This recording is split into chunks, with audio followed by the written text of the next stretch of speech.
Rajesh highway पर गाड़ी चला रहा था। सड़क के किनारे उसे एक 11-12 साल की लड़की खरबूजा बेचती दिखाई दी। राजेश ने गाड़ी रोककर पूछा, बेटा, खरबूजे का क्या दाम है? लड़की ने कहा, 50 रुपये का एक खरबूजा है साहब। पीछे की सीट पर बैठी राजेश की पत्नी रमा बोली, इतना महंगा खरबूजा नहीं लेना चाहिए, चलो यहाँ से। राजेश ने जवाब दिया, महंगा कहाँ है, इसके पास जितने खरबूजे हैं कोई भी 5 किलो से कम का नहीं होगा। 50 रुपये में एक दे रही है तो हमें 10 रुपये किलो पड़ेगा। बाजार से तो तुम 20 रुपये किलो भी ले आती हो।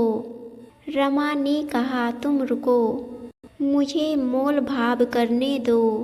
फिर वह लड़की से बोली, 30 रुपये में एक दोगी तो 2 ले लेंगे, वरना रहने दो। लड़की बोली, 40 रुपये में तो मैं खुद खरीद कर लाती हूँ। आंटी, आप 45 रुपये में ले लीजिए, इससे सस्ता नहीं दे पाऊंगी। रमा ने कहा, झूठ मत बोलो बेटा, सही दाम लगाओ। देखो, ये तुम्हारा छोटा भाई है ना, इसके लिए थोड़ा सस्ता कर दो। उसने खिड़की से झांक रहे अपने 4 वर्षीय बेटे की तरफ इशारा करते हुए कहा। सुंदर से बच्चे को देखकर लड़की एक खरबूजा हाथों में उठाकर गाड़ी के पास आ गई। फिर लड़के के गालों पर हाथ फेरते हुए बोली, सचमुच मेरा भाई तो बहुत प्यारा है आंटी। रमा बच्चे से बोली, दीदी को नमस्ते बोलो बेटा। बच्चा प्यार से बोला, नमस्ते दीदी। लड़की ने गाड़ी के खिड़की से बच्चे को बाहर निकाल लिया। फिर बोली, तुम्हारा नाम क्या है भैया? लड़के ने कहा, मेरा नाम मोनू है दीदी। बच्चे को बाहर निकालने के कारण रमा कुछ असहज हो गई। तुरंत बोली, अरे बेटा, इसे वापस अंदर भेजो, इसे धूल से एलर्जी है।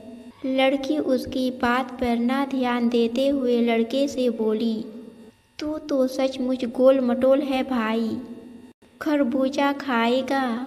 लड़के ने हाँ में सर हिलाया तो लड़की ने खरबूजा उसके हाथों में थमा दिया। 5 किलो का खरबूजा मोनू से संभला नहीं। खरबूजा फिसल कर उसकी हाथों से नीचे गिर गया और फूटकर 3-4 टुकड़ों में बट गया। खरबूजा के गिरकर फूटने से लड़का रोने लगा। लड़की उसे पुचकारते हुए बोली, अरे भाई रो मत, मैं दूसरा लाती हूँ। फिर वह दौड़कर गई और एक बड़ा खरबूजा उठा लाई।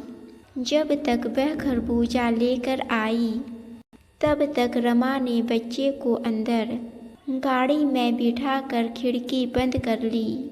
लड़की ने खुले हुए शीशे से खरबूजा अंदर देते हुए कहा, लो भाई, ये बहुत मीठा निकलेगा। राजेश चुपचाप लड़की की हरकतें देख रहा था। रमा बोली, जो खरबूजा फूटा है उसके पैसे नहीं दूंगी, वह तुम्हारी गलती से फूटा है। लड़की मुस्कुराते हुए बोली, उसे छोड़िए आंटी, आप इस खरबूजे के पैसे भी मत दीजिए, ये मैंने अपने भाई के लिए दिया है। यह सुनकर राजेश और रमा दोनों चकित रह गए। राजेश ने कहा, नहीं बिटिया, तुम अपने दोनों खरबूजे के पैसे लो। फिर 100 रुपये का नोट उसकी ओर बढ़ा दिया। लड़की ने हाथ के इशारे से मना करते हुए वहाँ से हट गई और अपने बाकी बचे खरबूजों के पास जाकर खड़ी हो गई। राजेश भी गाड़ी से उतरकर उसके पास गया। बोला, पैसे ले लो बेटा। वरना तुम्हारा बहुत नुकसान हो जाएगा। लड़की बोली, माँ कहती है कि जब बात रिश्तों की हो तो हानि लाभ नहीं देखा जाता। आपने मोनू को मेरा भाई कहा, मुझे बहुत अच्छा लगा। मेरा भी एक छोटा भाई था मगर। राजेश ने पूछा, क्या हुआ तुम्हारे भाई को?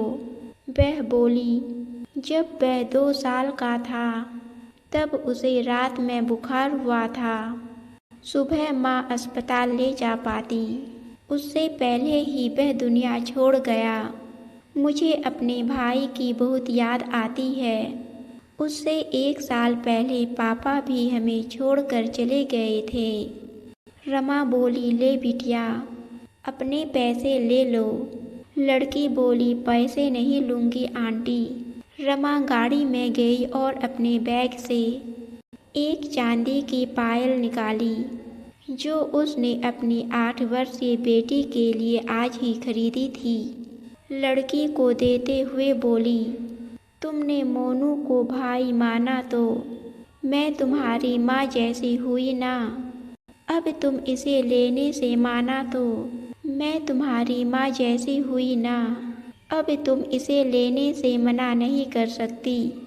लड़की ने हाथ नहीं बढ़ाया तो उसने जबरदस्ती लड़की की हथेली पर पायल रखते हुए कहा, रख लो, जब भी पहनोगी तुम्हें हमारी याद आएगी।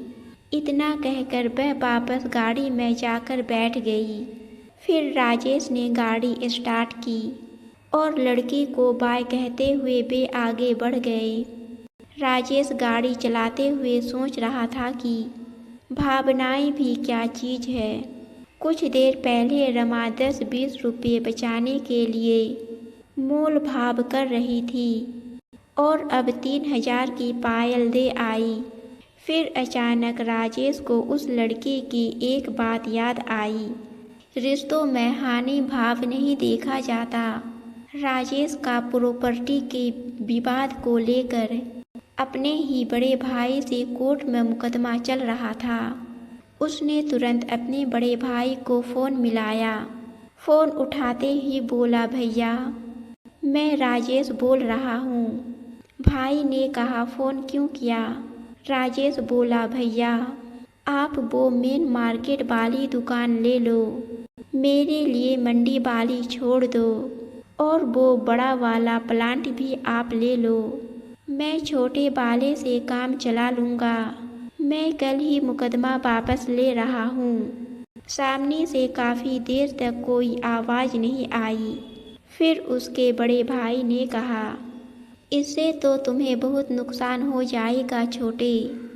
राजेश बोला, भैया आज मुझे समझ आ गया है कि रिश्तों में हानि लाभ नहीं देखा जाता, एक दूसरे की खुशी देखी जाती है। उधर से फिर खामोशी छा गई। फिर राजेश को बड़े भाई के रोने की आवाज़ सुनाई दी। राजेश बोला, रो रही हो क्या भैया? बड़ा भाई बोला, इतने प्यार से पहले बात करते तो सब कुछ मैं तुझे पहले दे देता रे।